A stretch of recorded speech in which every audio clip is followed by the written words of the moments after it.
Hi, welcome to Your Mentor YouTube channel. To get the government job PhD admissions, work from home jobs, PGT, TGT and assistant professor job notifications, subscribe the channel and then tap the bell icon. Share, like and comment my videos.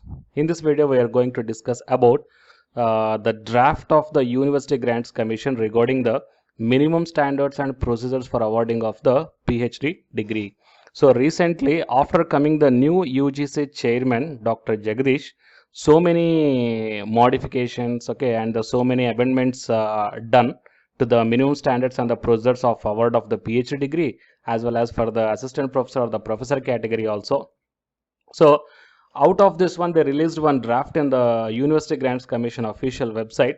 In that draft, total 16 points are mentioned. Okay, so out of the 16 points, I want to discuss the each and every point as in a separate parts. Okay, so in this today video, we are going to discuss about the sixth part, that is the allocation of the research supervisor part 1. Well, because I feel that it is the most important part throughout the life or the career of the research scholar. Why? Because if the guide is not properly guided, then how come the research scholar can able to face the problems whatever the research scholar is getting while doing the research work, or else in the case of publishing the journals, collecting the resources, collecting the literature survey, each and everything, the guide has to properly guide the research scholar, right?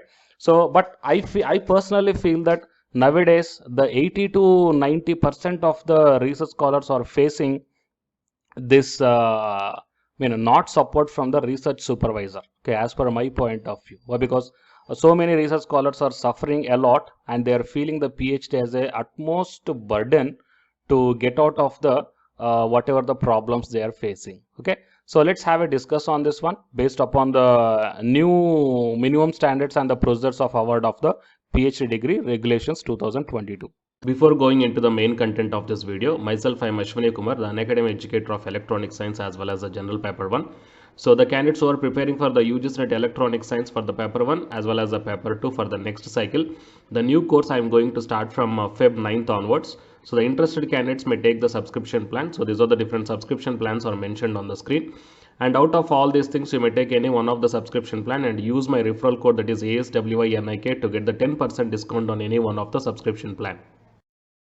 Coming to the present content of the video. So on 17th March 2022, the University Grants Commission released one official public notice in its website itself regarding inviting the suggestions on the draft UGC minimum standards and the procedures for award of PhD degree regulations 2022. So you can check the draft regulations, and if you feel any type of some suggestions you want to give, so you can give to the University Grants Commission. Okay, and if you click on that draft regulation, and then it will be directed to this PDF. So total it is having the 80 number of pages are there, and these 80 number of pages are divided into total 16 sections. Okay, so yeah, you may check down here 15th and the total 16 sections it is divided. And out of all the 16 sections, so I want to discuss each and every point as a one part in my YouTube channel. And out of all the 16 points, I felt the 6th point is the most important one. Okay, why? Because already the so many research scholars are facing the problem with respect to financially. Okay, so full-time PhD or else a part-time PhD, they're facing some financial assistantship problem, and along with that problem, if the guide is also becoming a problematic, then the life of the research scholar will be very hectic, right? So based upon this one, in my previous videos also, so many times I expressed my views that the research scholars, the PhD guides are not properly supporting or else not properly guiding the research scholars. So without guiding anything, they are expecting from the research scholars to select the topic and to publish the journals and to finish the PhD quickly. Okay, but the participation or the contribution of the PhD guide will be almost zero. Okay, so as per this one, in the new regulations, they mention here that eligibility criteria to be a research supervisor, co-supervisor, number of PhD scholars permissible per supervisor, etc. While coming to the 6.1, so any regular professor or the associate professor of the university with at least 5 research publications in peer-reviewed or the referred journals after obtaining the PhD, or else any regular assistant professor of the university with minimum 5 years of teaching or the research experience with a PhD degree and at least 3 research publications So these candidates can be act as a PhD guide or else the research supervisor. Okay, and only a full-time regular teachers of the university can act as a research supervisor, and adjunct faculty are not supposed to be a research supervisors. Why? Because adjunct faculty means we don't know when they are going to relieve from the university, right? So if the 2 years they act as a guide to one scholar, if the third year if the faculty went away from the college, then what about the situation of the research scholar? Again, the research scholar has to switch to some other guide, and it will be a lot of problematic, right? So that's why only the permanent faculty must be allocated as a research supervisor. Next, the allocation of the research supervisor for a selected research scholar shall be decided by the department concerned depending upon the number of scholars per research supervisor and the availability specialization among the supervisors and the research interest of the scholars as indicated by the at the time of interview or the viva voice. So nowadays in so many cases the guide will be the guide belongs to one research area, and the PhD is, I mean, research scholar is doing on some other research area. So both these two are not matching. Okay, so in this case the guide cannot able to properly guide the research scholar. So that's why the research areas of both the scholar as well as the guide must be perfectly matching one, and that should be decided at the time of the interview or the viva voice only. Next, in the case of the interdisciplinary topics are there where the department concerned feels that the expertise in the department has to be supplemented from outside, then the department also should provide the necessary co-supervisors from the outside of the department or faculty, college or the university also. Fine.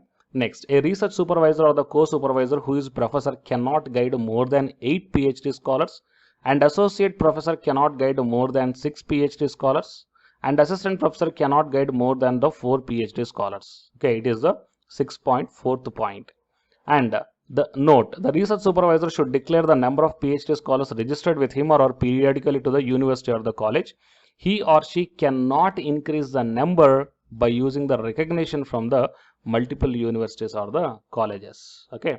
Next, in case of the relocation of the woman PhD scholar due to marriage or otherwise, the research data shall be allowed to be transferred from one university to the another one, and the scholar intends to relocate provided all the other conditions in these regulations are followed in letter and the spirit. Okay. And 6.6th point, university teachers after superannuation, if the reappointed in the parent university as contract or the honorary or the distinguished or the emeritus professor, may continue as a research supervisors up to age of the 70. Okay. And the most important point I want to discuss here is a 6.7, that is the supervisor's obligations. Okay. So here I felt very happy with this regulation, that means a modified regulation, but we have to wait and see how far it will come into the implementation. Okay. But because in so many cases in the notifications few points will be there, but in the practical implementation the against thing will happens, right? So let's check about this one. It is the supervisor's responsibility, very nice sentence, to ensure at all formalities described in the PhD regulations and also in the ordinance of the higher education institutions are fulfilled. And the supervisor is expected to guide the PhD scholars in other related issues of the teaching skills as well as the career guidance also. And it is the supervisor's responsibility include information and advice to the scholars on all aspects related to the PhD program, focusing on the guidance on the academic aspects of the research activities, and this may include the regular meetings with the scholar. Okay, so typically once a week, the supervisor should ensure the relevant and adequate advice has to be given to the research scholars on important aspects such as involvement of additional supervisors required, where deemed appropriate, whether the proposed PhD project is feasible or not. Why? Because I observed a few more cases also. The research scholars at the time of taking the PhD admission, they will select one topic. After completion of the 1 year, they can't able to follow the topic and they will select the second topic after completion of 2 years. 3 years also some cases are there. Okay, so if they selected the new research topic after 3 years, then when they have to finish the PhD? Okay, so lot of issues are happening in so many colleges and the universities. So it is completely the PhD guide responsibility at the time of taking the admission itself, whether that SOP or the research proposal is feasible or not within the given time frame, whether the project has potential to lead a new results or not. It is completely the responsibility of the PhD guide only. Okay, and it is envisages that an ideal PhD program necessitates a good working relation between the student and the supervisor from the beginning of the PhD program, and they have reached an agreement on the demands and expectations from each other. Now, finally, they mentioned here the responsibilities of the supervisor include, see guys, most important points: regular contact with the PhD scholars, discuss to see if the ideas are required for the good research project, guiding the scholar about the choice of relevant courses and conferences related to the field, advising the scholar for contacting the relevant national or the international organizations in the area of research, and assisting the scholar on incorporation of a knowledge dissemination element in the course of study, regular view and the feedback on the PhD project, preparation of the final statement from the supervisor summarizing the overall PhD program at the time of PhD thesis submission, active participation in the assessment and the PhD defense. Okay, so an overall plan of the mutual demands and expectations during the supervision process, which includes expectation of the contours and the extent of the supervision, should normally be included in the PhD research plan. And the task of the co-supervisor, if any, should also be agreed upon and should normally include the academic discussions and decided relevant plans of the research project. Fine. So these are all the points has to be maintained or else followed by the PhD guide. Okay, but because usually we are having one proverb that if the student is failed, then it is a failure of the teacher only, right? So in the same way, if the research scholar is failed to finish the PhD within the time, then it is absolutely 100% failure of the PhD guide only. Okay, of course, it depends upon the scholars also. Fine. So anyhow, these are the points. That means the sixth point I want to mention in this video, and regarding the few more points we will see up in the next parts. Okay, so as a part 1 I want to discuss and insist and focus much more about the PhD guide or the research supervisor. Got it? So please share this video. Okay, and it will be the very good information that it has to be passed to each and every research scholar, so that they can able to demand the PhD guide to guide them in a proper way. Okay, so thank you very much, and Jai Hind.